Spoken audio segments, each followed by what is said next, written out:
The command terminal on your desk chimes once.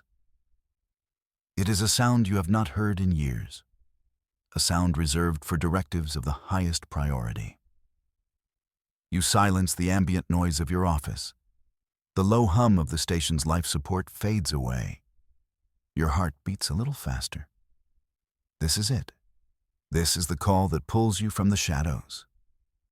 You lean forward, tapping the secure authentication key. The screen shifts from its placid star field to a single, encrypted file. It has no sender, no subject line. Just a pulsating icon that signifies a direct mandate.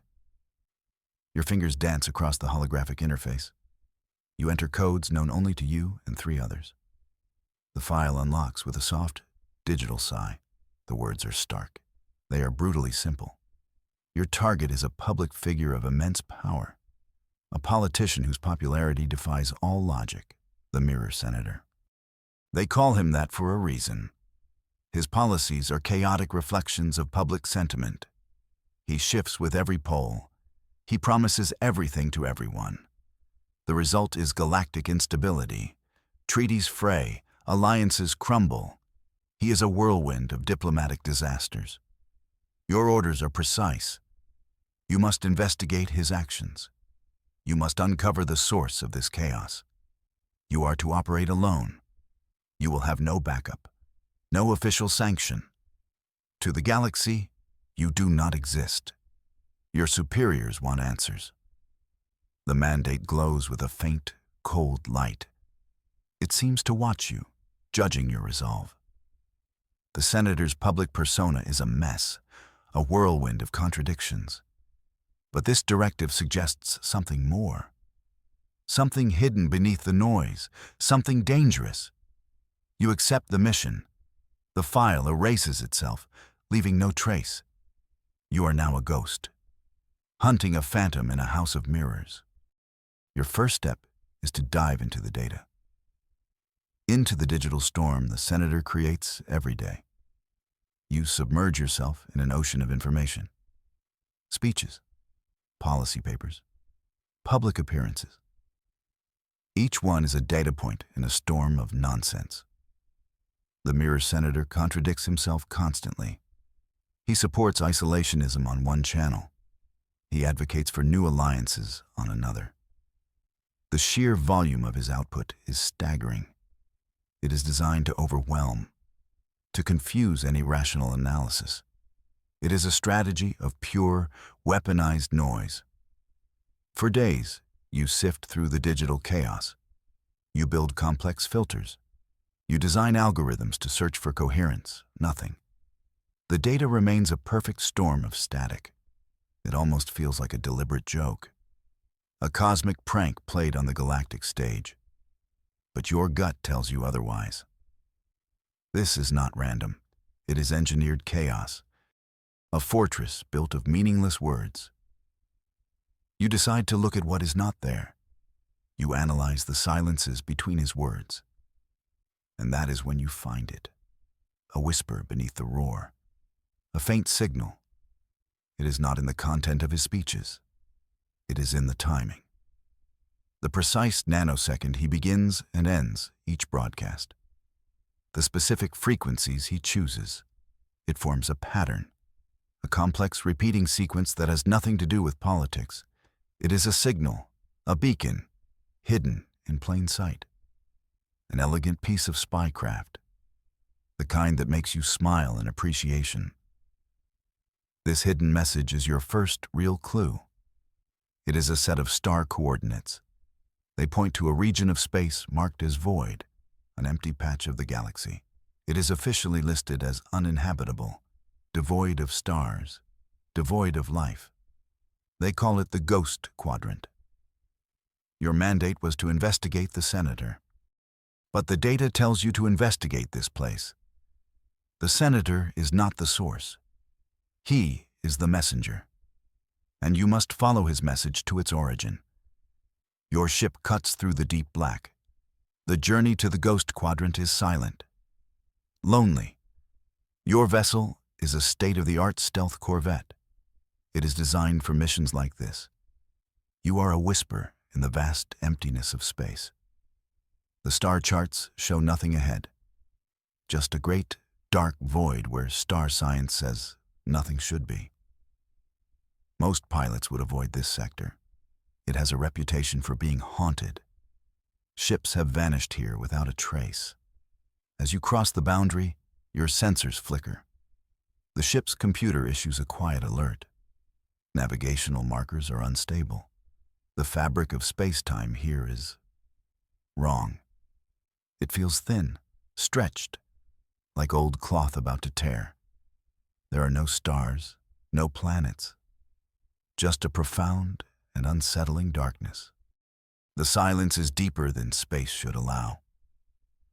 It feels like you are being watched. An unseen presence presses in from all sides.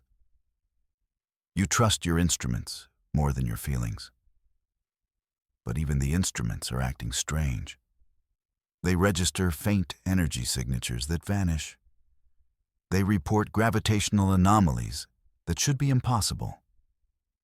It is as if the laws of physics are merely suggestions here. You wonder if this is why it is called the ghost quadrant. Not because it is empty, but because it is filled with the echoes of things that should not exist. The ship's navigation system finally locks onto the signal source. It is not a planet. It is not a station.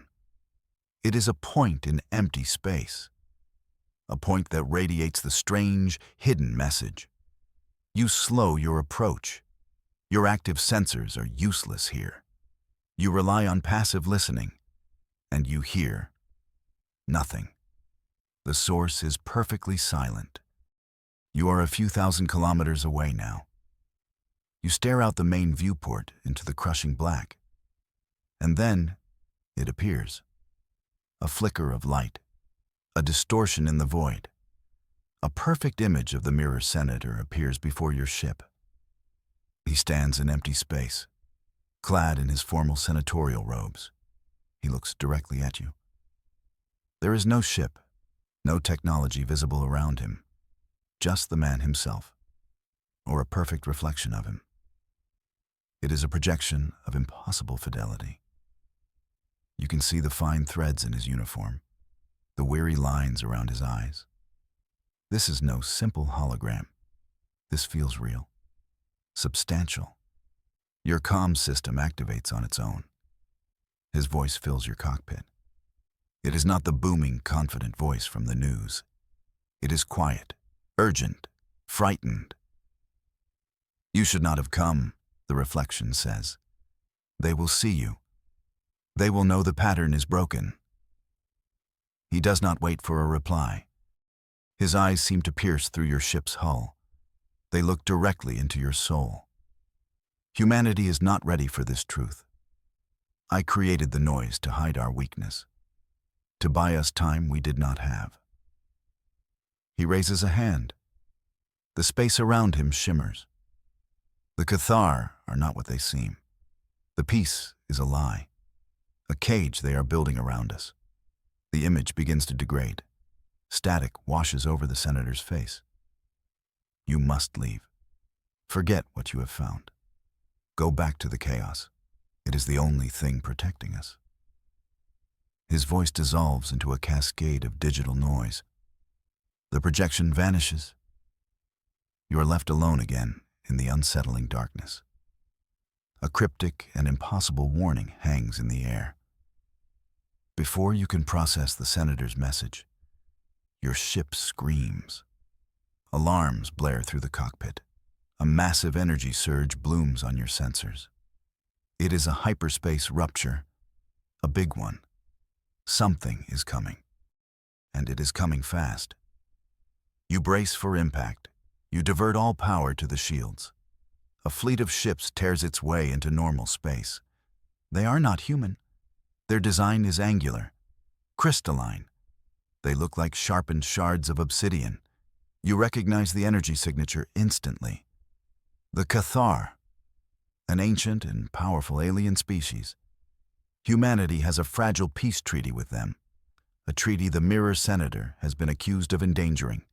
A Cathar battleship 10 times the size of your Corvette, fills your viewport. Its weapon ports glow with malevolent energy. Your comms channel is forced open. A new face appears on your screen. It is a Cathar admiral. His face is a sculpture of ridges and hard lines. His voice is like grinding stone, deep and filled with cold fury. Human vessel. You have trespassed in a quarantine zone. He speaks your language perfectly, a fact that is somehow more menacing. Your senator's chaotic broadcasts have violated the treaty. He has been sending coded transmissions into this sector, an act of aggression. You stay silent. Your mind races. The senator's reflection told you the peace was a lie. The Cathar admiral continues. Humanity is an unstable species, a threat to galactic harmony. Your actions here confirm our deepest fears. He leans closer to his transmitter. We have tolerated your chaotic expansion for long enough. The Council has issued an ultimatum. Cease all unauthorized transmissions. Dismantle your deep space network, or we will be forced to pacify your species. Permanently, the transmission cuts. The Cathar fleet holds its position, a silent, terrifying promise of annihilation. They are blaming humanity for something they are doing themselves. You disengage. You have to. A single Corvette against a battle fleet? That is not bravery. That is a quick and pointless death. You push your ship's stealth drive to its absolute limit. You slip away from the Cathar fleet, back into the unnerving safety of the Ghost Quadrant. They do not pursue. They seem confident you are trapped, that you have no escape. But your mission has changed. This is no longer about a rogue politician. This is about survival. You follow the lingering trail of the senator's projection, the impossible technology that created it. There is a faint energy residue, a breadcrumb trail leading deeper into the void. As you travel, you see the scars. That is the only word for them. Great, wounded sections of space-time. Places where the laws of physics have been bent and then broken. You see ripples in the fabric of reality. Places where light behaves incorrectly. Where gravity ebbs and flows like a tide with no moon. This is what the Cathar were trying to hide. This is the source of the Quadrant's haunted reputation. The Senator's technology, or whoever's technology he is using, is powerful. It is powerful on a level you have never encountered. It does not just project images. It manipulates the very structure of the universe. It is a tool of immense power and immense danger. This is not some simple communications device. It is something far more profound, something that could be a weapon. The scars in space become more frequent, more severe. You pass through a region where your ship's clock runs backward for a few seconds. The computer logs the event with a flurry of confused error messages. It is like driving through a landscape of pure unscience, a place where the fundamental constants of the universe are frayed and unreliable. You are not a physicist, but you know this is wrong, terribly wrong, and deeply fascinating. It is a trail of broken physics, and it leads you to the heart of the mystery. After hours of careful navigation, you find it. The source of the signal, the origin of the scars. A structure hangs in the void. It is a space station of a design you do not recognize. It seems to be built from solidified light and woven shadow. It shimmers. It shifts. It does not reflect your ship. It reflects possibilities. Countless versions of your ship. Some pristine, some wrecked. It is a sanctuary of mirrors. And it is the most beautiful and terrifying thing you have ever seen. You dock your Corvette at the only available port. The station is silent. Eerily so. No welcome message. No automated docking clamps. You cycle the airlock manually. You step out onto the station's deck. The air is breathable. The gravity is stable. The interior is a labyrinth of crystalline corridors. The walls are not solid. They are shimmering surfaces. They show you reflections, but not your own.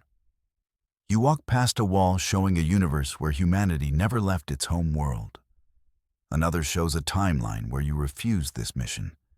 Each mirror is a window into a different reality, an alternate path. They are incomplete, flickering, unstable. You see reflections of the mirror senator everywhere. Hundreds of him. Some are giving speeches to empty rooms. Others are weeping silently. Each one is a different version, a different choice he could have made. The station is a library of what might have been. A testament to a technology that can not only project images, but also glimpse alternate realities. You follow the main corridor. It leads to a vast, central chamber. In the center of the room, a single figure stands. They are watching a constellation of shimmering mirrors. It is not the senator. This person is older. Their face is etched with a profound weariness and a profound intelligence. They turn to face you, and your world shatters. The figure is Senator Marilla Vance. She was your first mentor at the Academy, the architect of the Alliance's modern intelligence network. She was reported dead over a decade ago, a hero lost in a border skirmish. Her official portrait hangs in the Hall of Heroes. You have saluted it 1,000 times. But she is here, alive, and she is the one pulling the strings. I was hoping you would be the one they sent, she says. Her voice is the same. Calm, precise, commanding. I knew your training would allow you to see the pattern, to look past the noise. You are speechless. Your entire mission, your entire understanding of the last decade of galactic politics, it is all built on a lie. The hero you mourned is the phantom you were sent to hunt. The mirror senator is a construct, she explains. She gestures to the floating reflections. A necessary fiction, a composite of dozens of personalities designed to create chaos, to make humanity look divided, unpredictable, weak.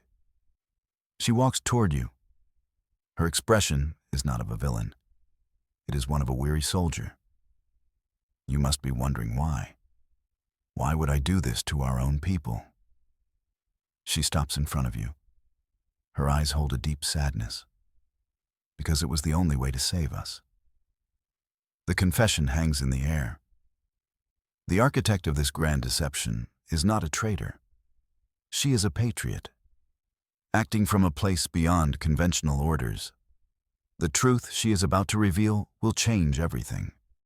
Your mission to stop the mirror senator has just become a mission to understand his creator. Marilla Vance leads you to the center of the chamber. She gestures to one of the largest mirrors.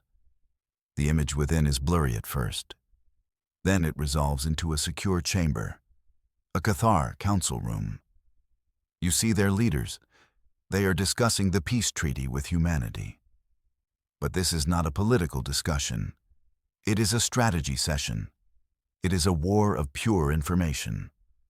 I placed a microscopic listening device on our ambassador years ago, Marilla says. A piece of technology I designed myself. The Cathar never detected it.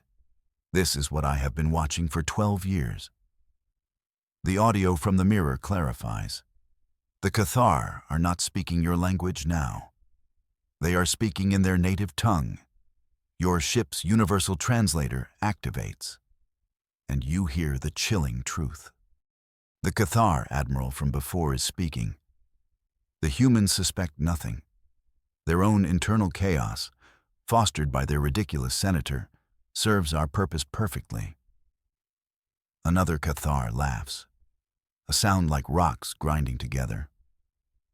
They believe the treaty is one of mutual respect. They do not see it as the cage it is. It has halted their technological progress. It has stalled their expansion. It keeps them predictable. Marilla Vance looks at you. Her face is grim. The peace treaty was never about peace. It was about containment. The Cathar saw our potential, our rapid growth, our creativity. We scared them. So they offered us a poisoned chalice, a treaty that would slowly strangle us, making us ripe for conquest. The interference from the Mirror's senator was a defensive strategy. It was a calculated plan to make humanity seem like a bad investment, too chaotic to be worth conquering. A brilliant and desperate gamble. The mirror image shifts again. It shows a vast shipyard, hidden deep within a nebula in Cathar space. Thousands of warships are being constructed, a fleet of unimaginable size, far larger than anything they should possess under current galactic arms limitations. This is their true face. The peaceful, stoic Cathar are a lie. They are methodical, patient predators, and they have been planning humanity's extinction for decades. They are mobilizing now, Marilla says, her voice low. Their Grand War fleet is nearly complete. They believe we are fractured, leaderless, an easy target. The ultimatum they gave you was the final pretext. They will claim we violated the treaty. Then they will strike. A surprise attack designed to wipe us out in a single, decisive blow. The sheer scale of the deception is breathtaking. The Cathar are not just warriors. They are masters of a very long game. You watch as legions of Cathar soldiers board troop transports. You see rows of planet-killer torpedoes being loaded into battleships. This is not a war. This is an extermination. The Mirror Senator's chaos was the only thing holding this back. It made the Cathar hesitate. It made them believe we were already destroying ourselves. But now, by finding this station, you have broken the pattern. You have shown them a sign of coherence, a sign of a hidden hand at work. You have inadvertently sped up their timetable. Marilla Vance turns away from the horrifying images. She faces you, her expression resolute. This station is more than a listening post. It is the control center for the entire mirror network. This technology was a secret project from the old wars. It can do more than create illusions. It can fold space-time. It can create temporary, localized realities. She holds out a hand, and a control console rises from the floor. It glows with a soft, silver light. I built the network, but I cannot operate it to its full potential alone. I am a strategist, a planner.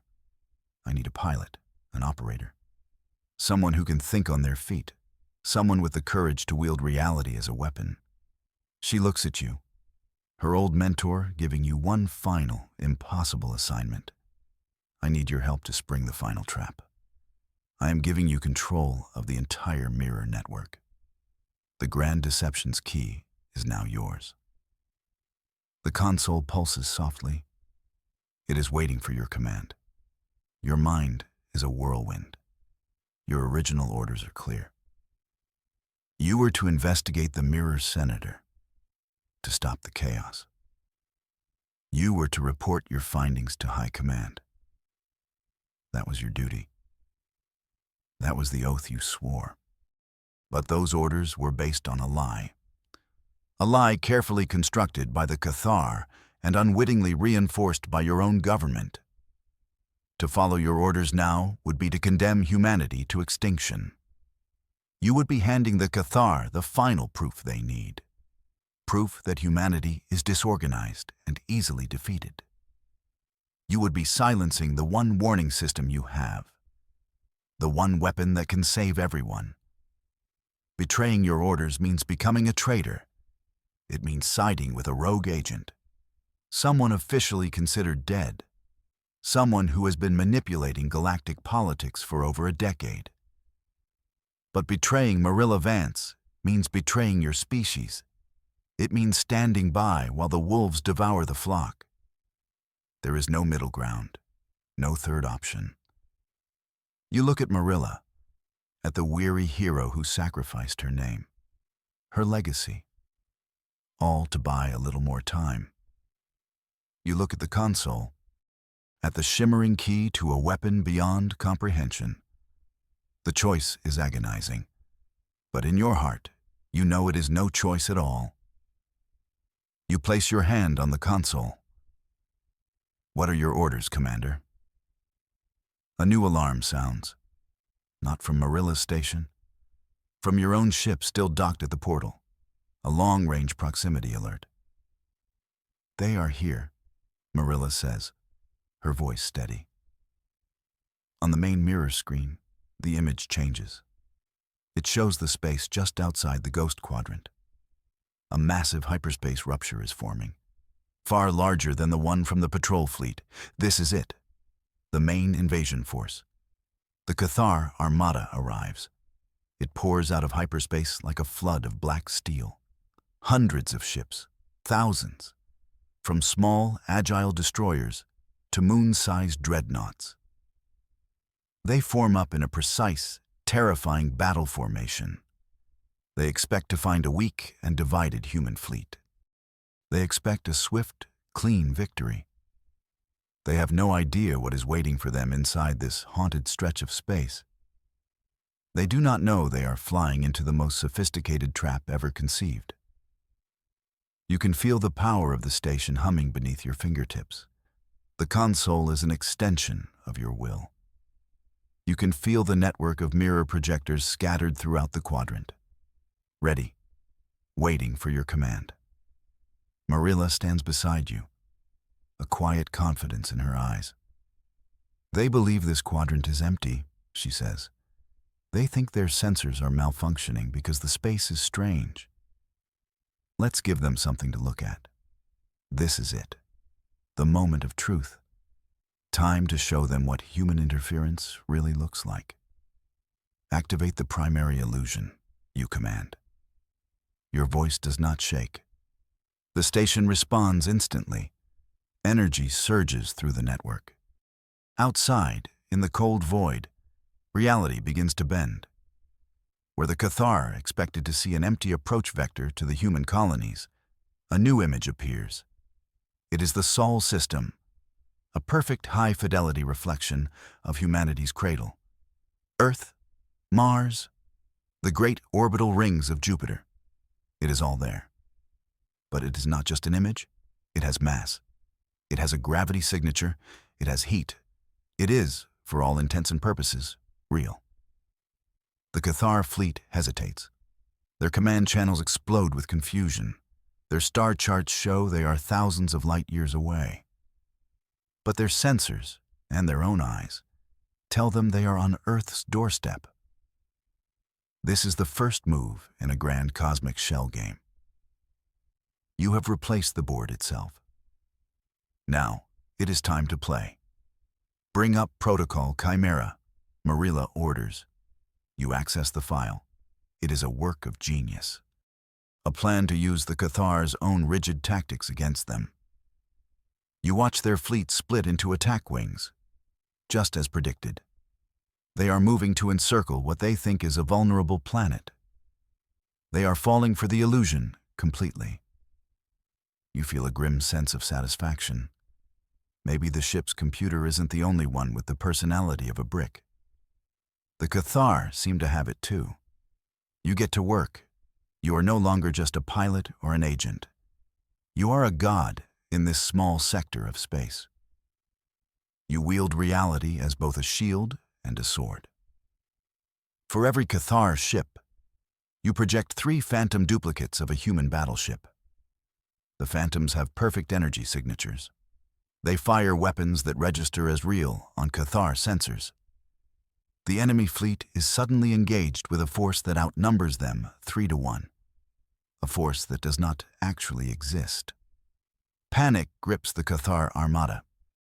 Their disciplined formations break. They fire on illusions. They waste their energy on ghosts. You weave the battlefield like a master artist. You fold space, moving phantom ships from one flank to another in an instant.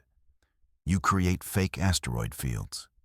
You project false sensor readings that show their own ships as hostile. You turn their greatest strength, their rigid discipline, into their fatal weakness. They cannot adapt to a war where the rules of physics are constantly being rewritten. The final protocol is called Fade to Black. With a single command, you collapse the entire illusion. The Sol system vanishes. The phantom human fleet disappears. The Cathar find themselves alone again in the dark void. Their fleet is in chaos. They are damaged from friendly fire. Their energy reserves are depleted. They are confused and terrified. And then, you project one last image. You project the full Cathar war fleet, but you place the illusion directly behind them. Their sensors scream that they are surrounded by an identical enemy force. Checkmate. The Cathar do the only logical thing they can. They tear each other apart. The battle is over in minutes. The greatest war machine in the galaxy destroys itself, fighting its own reflection. Not a single human life was lost. Not a single real shot was fired from your side. It was a victory of pure information, a perfect illusion. As the last Cathar ship explodes, silence returns to the Ghost Quadrant. The station hums quietly around you. The mirrors dim, their purpose served. You stand with Marilla Vance, looking out at the wreckage, a graveyard of an enemy defeated by their own arrogance. The threat is gone. Humanity is safe. But the galaxy is not the same. It has been proven that reality can be hacked, that the foundations of star science are more fragile than anyone knew. This changes everything. This is the dawn of a new era, an era where humanity holds the ultimate weapon. What now, you ask? Your voice is filled with awe and a little bit of fear. Marilla looks at you. The weariness in her eyes is gone, replaced by a spark of grim determination. Now, she says, we become the ghosts. We become the protectors who are never seen. The Cathar were not the only threat out there. They were just the first. You look out at the field of stars. It seems different now, full of new possibilities, full of new dangers. You are no longer just an agent. You are a guardian, a keeper of the mirrors, standing at the dawn of the human era. The work is just beginning.